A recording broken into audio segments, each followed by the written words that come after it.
സംസ്ഥാനത്ത് നാളെ പുതിയ അധ്യയന വർഷത്തിന് തുടക്കമാകും. സ്മാർട്ട് ക്ലാസ് റൂമുകളും മൾട്ടിമീഡിയ പാക്കേജുകളും മെച്ചപ്പെട്ട ടോയ്ലറ്റ് സൗകര്യങ്ങളും എല്ലാമായി മികവുറ്റ പഠന നിലവാരമാണ് അധികൃതർ ഉറപ്പു നൽകുന്നത്. പ്രവേശനോത്സവത്തിനുള്ള ഒരുക്കത്തിലാണ് സംസ്ഥാനത്തെ സ്കൂളുകൾ. ഫിറ്റ്നസ് സർട്ടിഫിക്കറ്റ് നേടിയ സ്കൂളുകളിൽ മാത്രമേ ഈ വർഷം അധ്യയനം അനുവദിക്കുകയുള്ളൂവെന്ന ഉറച്ച നിലപാടിലാണ് പൊതുവിദ്യാഭ്യാസ വകുപ്പ്. പഠന മികവിന് വിവിധ സ്കോളർഷിപ്പുകൾ, IT മിഷന്റെ സഹകരണത്തോടെ മൾട്ടിമീഡിയ പാക്കേജുകൾ, ആരോഗ്യപ്രദമായ ഉച്ചഭക്ഷണം, കുറ്റമറ്റ ടോയ്ലറ്റ് സൗകര്യങ്ങൾ എന്നിങ്ങനെ വിദ്യാഭ്യാസത്തിന്റെ നിലവാരം ഉയർത്തുവാൻ വേണ്ടത്ര തയ്യാറെടുപ്പുകളുണ്ട്. 200 അധ്യയന ദിവസങ്ങളാണ് ഈ വർഷം കണക്കാക്കുന്നത്. 60 ദിവസത്തെ അവധിക്കാലത്തിന് ശേഷം 43 ലക്ഷം കൂട്ടുകാർ സംസ്ഥാനത്തെ സ്കൂളുകളിലേക്ക് എത്തുകയാണ്. 1-ാം ക്ലാസ്സിൽ ഏകദേശം 1 ലക്ഷം കുട്ടികൾ എത്തിച്ചേരുമെന്നാണ് വിശ്വസിക്കുന്നത്. 1-ാം തീയതി സംസ്ഥാനം ഒട്ടാകെ സ്കൂൾ പ്രവേശനോത്സവമായിരിക്കും.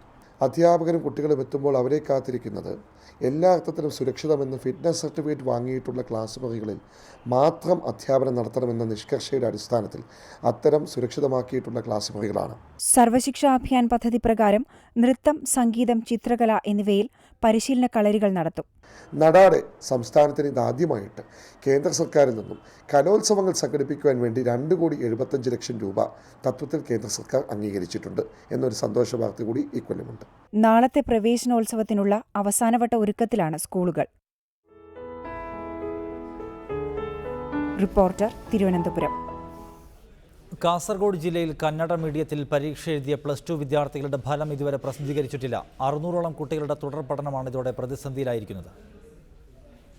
കാസർഗോഡ് താലൂക്കിലെ 16 ഹയർ സെക്കൻഡറി സ്കൂളുകളിൽ നിന്നായി 600ഓളം കുട്ടികളാണ് ഇത്തവണ +2 കന്നഡയിൽ പരീക്ഷ എഴുതിയത്. ഇതിൽ 5 സ്കൂളുകളിലെ മുഴുവൻ കുട്ടികളും കന്നഡയിൽ പരീക്ഷ എഴുതിയവരാണ്. ഈ മാസം 20-ന് +2 ഫലം പുറത്തു വന്നപ്പോൾ ഇവരുടെ ഫലം തടഞ്ഞുവെച്ചിരിക്കുന്നതായാണ് ഹയർ സെക്കൻഡറി അധികൃതർ അറിയിച്ചത്. എന്നാൽ ഈ വിദ്യാർത്ഥികളുടെ ഉത്തരക്കടലാസുകൾ പരിശോധിക്കേണ്ടത് കാസർഗോഡ് നായന്മാർമൂല ഹയർ സെക്കൻഡറി സ്കൂളിലായിരുന്നു. അധികൃതരുടെ പിഴവ് മൂലം ഇത് ഇടുക്കിയിലേക്ക് അയച്ചതിനാൽ പരിശോധന നടന്നില്ല. ഞങ്ങൾ കന്നഡ വിദ്യാർത്ഥികൾക്ക് ഇനിയുള്ള ഉപരിപഠനത്തിൽ യാതൊരു ചാൻസ് ഞങ്ങൾ കാണുന്നില്ല. ഞങ്ങൾ കന്നഡ പഠിച്ച ഞങ്ങളുടെ ഈ വിദ്യാലയത്തിൽ 90% കന്നഡത്തിൽ എഴുതിയ വിദ്യാർത്ഥികളാണ് ഞങ്ങളുള്ളത്. പക്ഷേ ഇനിയുള്ള ഡിഗ്രി കോഴ്സിനോ TTC കോഴ്സിനോ ഇനിയുള്ള ഉപരിപഠനത്തിന് ഞങ്ങൾക്ക് അപേക്ഷ ക്ഷണിക്കുന്ന അവസാന തീയതി കഴിഞ്ഞിരിക്കുന്നു. പക്ഷേ ഇനിയുള്ള ഞങ്ങൾക്ക് ജീവിതത്തിന് യാതൊരു ചാൻസും ഞങ്ങൾ കാണുന്നില്ല. കഴിഞ്ഞ വർഷം മുതലാണ് വിദ്യാഭ്യാസ വകുപ്പ് കാസർഗോട്ടെ വിദ്യാർത്ഥികൾക്ക് കന്നഡയിൽ പരീക്ഷ എഴുതാൻ അനുമതി നൽകിയത്. കേരളത്തിലെയും കർണാടകത്തിലെയും സർവകലാശാലകളിൽ ഡിഗ്രി പ്രവേശനത്തിനുള്ള തീയതി കഴിഞ്ഞ ആഴ്ച അവസാനിച്ചു. ഇതോടെ ഇവരുടെ തുടർ പഠനം പ്രതിസന്ധിയിലായിരിക്കുകയാണ്. എൻ്റെ മകൾ കാസർഗോഡ് JHS +2 പഠിക്കുകയാണ്. കന്നഡ മീഡിയമാണ്. ആ പരീക്ഷ എഴുതിയിട്ട് എല്ലാ 20-ന് എല്ലാ റിസൾട്ട് വന്നപ്പോൾ ഈ കന്നഡ കുട്ടികളുടെ റിസൾട്ട് മാത്രം ഇതുവരെ വന്നില്ല. മാത്രമല്ല അതിലുള്ള എപ്പോൾ വരൂ എന്നുള്ള അറിവ് പോലും നമുക്ക് ലഭിക്കുന്നില്ല. 30-ന് ഫലം പ്രഖ്യാപിക്കുമെന്ന് അറിയിച്ചിരുന്നെങ്കിലും അതുണ്ടായില്ല. ഇതോടെ ഇനി എന്ത് ചെയ്യുമെന്ന ആശങ്കയിലാണ് ഈ വിദ്യാർത്ഥികളും രക്ഷിതാക്കളും. സുനിൽ ഐസക്, റിപ്പോർട്ടർ, കാസർഗോഡ്. പൊതുയാത്രാ സൗകര്യം ഉപയോഗിക്കാൻ പൊതുജനങ്ങളെ പ്രോത്സാഹിപ്പിക്കുന്നതിന്റെ ഭാഗമായി കൊച്ചിയിൽ ബസ് ഡേ ആചരിച്ചു. ഗതാഗത മന്ത്രി VS ശിവകുമാർ, മുൻ മന്ത്രി Jose Thettayil, corporation mayor Tony Chammani തുടങ്ങിയവർ KSRTCയിൽ യാത്ര ചെയ്താണ് ബസ് ഡേക്ക് തുടക്കം കുറിച്ചത്. കൊച്ചിയിൽ കൂടുതൽ ലോ ഫ്ലോർ ബസ്സുകൾ ആരംഭിക്കുമെന്ന് മന്ത്രി VS ശിവകുമാർ പിന്നീട് പറഞ്ഞു. സ്വകാര്യ വാഹനങ്ങളുടെ ഉപയോഗം കുറച്ചുകൊണ്ട് കൊച്ചിയിലെ ഗതാഗത കുരുക്കിന് പരിഹാരമുണ്ടാക്കുക എന്ന ലക്ഷ്യത്തോടെയാണ് ബസ് ഡേ ആചരിച്ചത്. തോപ്പുംപടിയിൽ നിന്ന് ഫോർട്ട് കൊച്ചിയിലേക്ക് KSRTCയുടെ AC ലോ ഫ്ലോർ ബസ്സിൽ യാത്ര ചെയ്ത് ഗതാഗത വകുപ്പ് മന്ത്രി VS ശിവകുമാർ ദിനാചരണം ഉദ്ഘാടനം ചെയ്തു. ഇത് 2ാമത്തെ തവണയാണ് കൊച്ചിയിൽ ബസ് ഡേ ആചരിക്കുന്നത്. KSRTC കൂടുതൽ ലോ ഫ്ലോർ AC ബസ്സുകൾ ആരംഭിക്കുമെന്നും സാധാരണക്കാരുടെ യാത്രാക്ലേശം പരിഹരിക്കുന്നതിനായി കൂടുതൽ തിരുക്കൊച്ചി സർവീസുകൾ നടത്തുമെന്നും ബസ് ഡേ സന്ദേശം മറ്റ് ജില്ലകളിലേക്ക് വ്യാപിപ്പിക്കുമെന്നും മന്ത്രി അറിയിച്ചു. എല്ലാ വിഭാഗം ആളുകൾക്കും യാത്ര ചെയ്യാൻ കഴിയുന്ന സാഹചര്യം ഒരുക്കുക എന്നുള്ളതാണ് KSRTC ഉദ്ദേശിക്കുന്നത്. രാഷ്ട്രീയത്തിനതീതമായി പൊതുപ്രശ്നങ്ങളിൽ ഉണ്ടാകുന്ന കൂട്ടായ്മയുടെ തെളിവാണ് ബസ് ഡേയിലെ ജനപങ്കാളിത്തമെന്ന് മുൻ മന്ത്രി ജോസ് തെറ്റയിൽ പറഞ്ഞു. അതായത് ഇതൊരു സംസ്കാരത്തിൻ്റെ ഭാഗമാണ്. ഒരു സംസ്കാരമാക്കി വളർത്താൻ വേണ്ടി ശ്രമമാണത്. ഒരു തവണ നടത്തി ഇതൊരു ചുമ്പൊരു ഫോർമാലിറ്റി മാത്രമല്ല.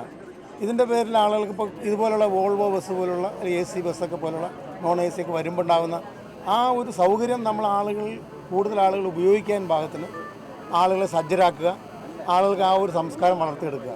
യാത്രക്കാർക്ക് പ്രത്യേക പാക്കേജുകൾ പ്രഖ്യാപിച്ച് സ്വകാര്യ ബസ്സുകളും ബസ് ഡേയിൽ സജീവമായിരുന്നു. കാറുകളും ഇരുചക്ര വാഹനങ്ങളും ഒഴിവാക്കി പൊതുയാത്രാ സംവിധാനങ്ങൾ ഉപയോഗപ്പെടുത്തി ജനങ്ങളും ബസ് ഡേയോട് സഹകരിച്ചു. റിപ്പോർട്ടർ, കൊച്ചി. കൊട്ടാരക്കര സദാനന്ദപുരത്ത് KSRTC സൂപ്പർ എക്സ്പ്രസ് മറിഞ്ഞ് 14 പേർക്ക് പരിക്കേറ്റു. ഇതിൽ 6 പേരുടെ നില ഗുരുതരമാണ്. ഗുരുതരമായി പരിക്കേറ്റവരെ തിരുവനന്തപുരം മെഡിക്കൽ കോളേജ് ആശുപത്രിയിൽ പ്രവേശിപ്പിച്ചു. പുലർച്ചെ 3:30-ഓടെയാണ് സംഭവം. മൂന്നാറിൽ നിന്ന് തിരുവനന്തപുരത്തേക്ക് പോവുകയായിരുന്ന ബസ്സാണ് അപകടത്തിൽപ്പെട്ടത്.